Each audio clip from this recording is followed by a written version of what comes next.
রাশিয়াকে মোকাবেলায় ইউক্রেনকে আরও অর্থ সাহায্য দিচ্ছে যুক্তরাষ্ট্র। মার্কিন অর্থ দপ্তরে চীনা হ্যাকারদের হানা, গুরুত্বপূর্ণ নথি চুরি। পাকিস্তানে 444 সন্ত্রাসী হামলা, নিরাপত্তা বাহিনীর 685 সদস্য নিহত। নির্বাচনে প্রভাব বিস্তারের চেষ্টা করছেন ইলন মাস্ক, জার্মান সরকারের অভিযোগ। শুনছিলেন সংবাদ শিরোনাম, শুরু করছি এবার বিস্তারিত। রাশিয়াকে মোকাবেলায় ইউক্রেনকে আরও অর্থ সাহায্য দিচ্ছে যুক্তরাষ্ট্র। রাশিয়ার আগ্রাসন মোকাবেলায় যুদ্ধবিধ্বস্ত ইউক্রেনে আবারও বিপুল অঙ্কের সহায়তা দেওয়ার কথা ঘোষণা করেছে যুক্তরাষ্ট্র। নতুন এই সহায়তার পরিমাণ 250 কোটি মার্কিন ডলার। বিদায়ী মার্কিন প্রেসিডেন্ট জো বাইডেন এই সামরিক সহায়তা ঘোষণা দিয়েছেন। তার প্রশাসন ইউক্রেনে প্রায় 2.5 বিলিয়ন বা 250 কোটি মার্কিন ডলার সামরিক সহায়তা পাঠাবে। মূলত যুক্তরাষ্ট্রের নবনির্বাচিত প্রেসিডেন্ট ডোনাল্ড ট্রাম্প আগামী জানুয়ারিতে প্রেসিডেন্ট হিসাবে দায়িত্ব নেবেন এবং এর আগেই ইউরোপের যুদ্ধবিধ্বস্ত এই দেশটিতে সহায়তা পাঠাতে ব্যাপক উদ্যোগী হয়েছেন বাইডেন।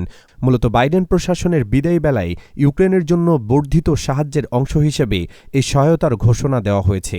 মার্কিন পররাষ্ট্রমন্ত্রী অ্যান্টনি ব্লিংকেন এক বিবৃতিতে বলেছেন, ইউক্রেনের জন্য ঘোষণা করা এই সাহায্য সামগ্রীর মধ্যে আকাশ প্রতিরক্ষা সরঞ্জাম, ড্রোন মোকাবিলার অস্ত্র, উচ্চ সঞ্চরণশীল আর্টিলারি রকেট ব্যবস্থার জন্য প্রয়োজনীয় সামরিক সরঞ্জাম, ট্যাঙ্ক মোকাবিলার হাতিয়ার ও কামানের গোলাবারুদ রয়েছে। সংবাদমাধ্যম বলছে, ডোনাল্ড ট্রাম্প প্রেসিডেন্ট হিসেবে দায়িত্ব নেওয়ার 3 সপ্তাহের আগে এই সহায়তা প্যাকেজ ঘোষণা করা হলো।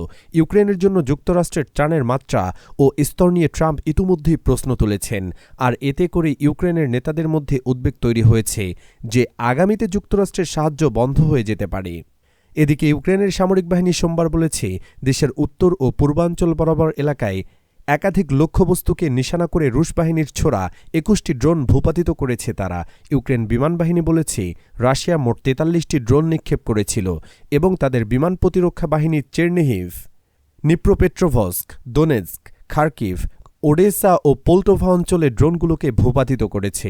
ওডেসার governor Oleh Kiper messaging app টেলিগ্রামে বলেছেন, ড্রোনের ধ্বংসাবশেষ পড়ে 5টি বাসভবন ক্ষতিগ্রস্ত হয়েছে, তবে কেউ আহত হননি।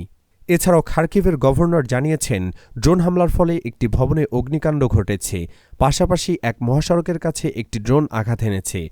তবে তার অঞ্চলের কেউ হতাহত হয়নি বলেও দাবি করেছেন তিনি।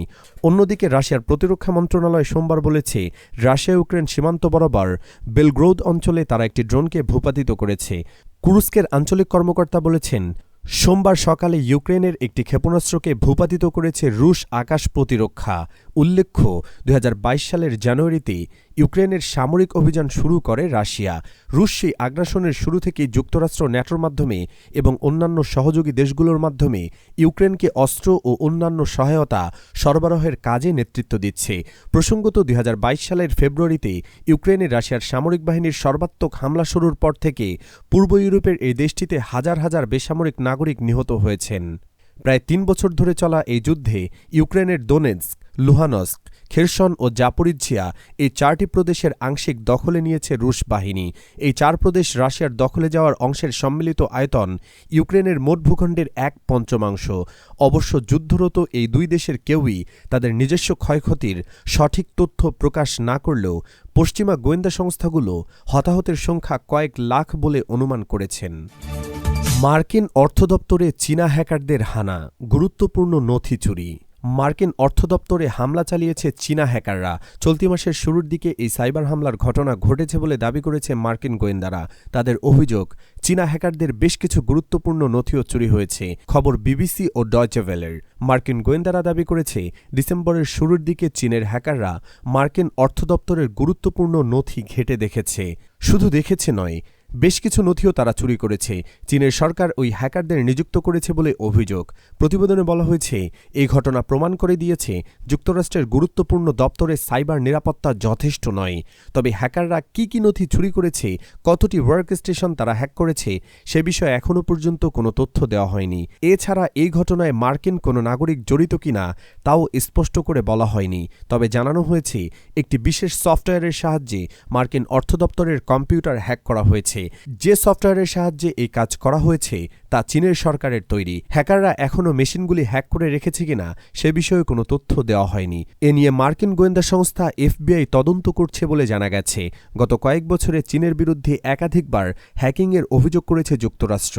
অভিযোগ, বিভিন্ন সরকারি দপ্তরে হ্যাকারদের নিয়োগ করে চীন।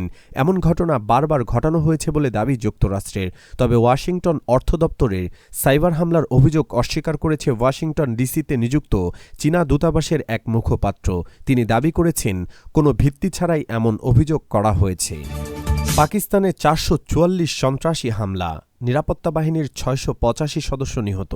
নিরাপত্তা বাহিনী ও নাগরিকদের জন্য গত কয়েক দশকের মধ্যে 2024 সাল পাকিস্তানের জন্য সবচেয়ে প্রাণঘাতী বছর।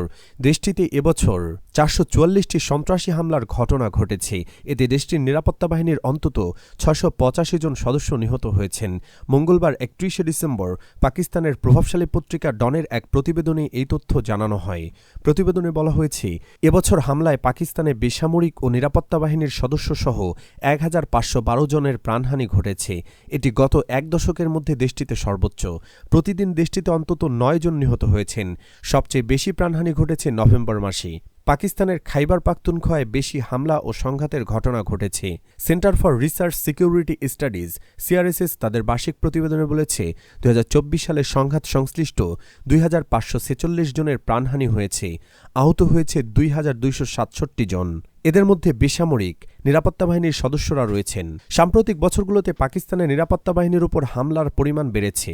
এসব হামলার জন্য পাকিস্তান তাদের নিষিদ্ধ ঘোষিত তেহরিকে তালিবান পাকিস্তানকে বা TTP-কে দায়ী করে। অন্যদিকে TTP-ও পাকিস্তানে অনেক হামলার দায় স্বীকার করেছে। চলতি মাসে পাকিস্তান ও আফগানিস্তানের মধ্যে পাল্টাপাল্টি হামলার ঘটনা ঘটেছে। এ নিয়ে দেশ দুইটির মধ্যে চরম উত্তেজনা বিরাজ করছে। বিশেষ করে দেশ দুইটির মধ্যে সীমান্তবর্তী অঞ্চলে উত্তেজনা তুঙ্গে। নির্বাচনে প্রভাব বিস্তারের চেষ্টা করছেন ইলন মাস্ক, জার্মান সরকারের অভিযোগ। মার্কিন ধনকুবের ইলন মাস্ক অতি ডানপন্থী অল্টারনেটিভ ফর জার্মানি বা AfD দলকে সমর্থন দিয়ে ফেব্রুয়ারিতে আসন্ন নির্বাচনকে প্রভাবিত করার চেষ্টা করছেন। স্থানীয় সময় সোমবার 30 ডিসেম্বর এমন অভিযোগ তুলেছে জার্মান সরকার। ইলন মাস্ক ওয়েল্ট আম সনগাট সংবাদপত্রের একটি মতামতের অল্টারনেটিভ ফর জার্মানিকে দেশটির শেষ আশা হিসেবে বর্ণনা করেছিলেন। সম্প্রতি মাস্কের মতামত প্রকাশ করায় ওই পত্রিকার এক সম্পাদক পদত্যাগ করেন। জার্মান সরকারের এক মুখপাত্র বলেন, ইলন মাস্ক এক্স পোস্ট ও মতামত দিয়ে ফেডারেল নির্বাচনকে প্রভাবিত করার চেষ্টা করেছেন।